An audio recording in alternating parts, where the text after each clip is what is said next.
Right, ఒక మాట. మీరు ప్రతిష్ఠించుకున్నారు, ఓకే, డౌట్ లేదు. కానీ ప్రతిష్ట లేని లోకములో, ప్రతిష్ట లేని సేవకుల మధ్యలో, ప్రతిష్ట లేని సంఘ విశ్వాసుల మధ్యలో బ్రతుకుతున్నావు. నువ్వు ప్రతిష్ఠించుకున్నావు, ఆమె. కానీ నువ్వు ఎక్కడ బ్రతుకుతున్నావు? ప్రతిష్ట లేని లోకం, ప్రతిష్ట లేని సేవకులు, ప్రతిష్ట లేని సంఘస్థులు, వారి మధ్యలో నువ్వు ఉన్నావు. వారి మధ్యలో నువ్వు ఉన్నావు. మరి వారి మధ్యలో ఉన్న నీవు వారితో నువ్వు కలిసి నడవచ్చా, తిరగవచ్చా, సహవాసం చేయొచ్చా అంటే ఇక్కడ ఏమని రాస్తుంది? ఆ ప్రతిష్ట కలిగిన స్థలానికి, ప్రతిష్ట లేని స్థలానికి ఏం చేయమన్నాడు?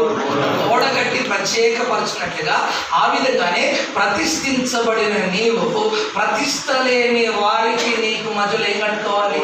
ఓడగట్టడం అంటే ఇటుకలు తీసుకొచ్చి కట్టుకోవడం కాదు, ప్రత్యేకపరుచుకో.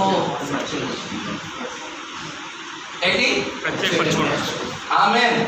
నువ్వు సహవాసంలో ఉండు, పాస్టర్ సహవాసంలో ఉండు, నేను ఎవరు ఉండద్దామండు, ఉండు. కానీ నీవు నీ ప్రతిష్ట జీవితానికి తగ్గట్టుగా ప్రత్యేకపరచు. ఆమేన్. దేవునికి స్తోత్రం.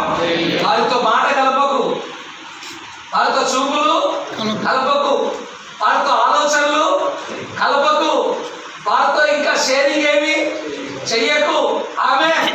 దేవునికి స్తోత్రం. చేసావా? వారు వీరు, వీరు వారైపోతారు.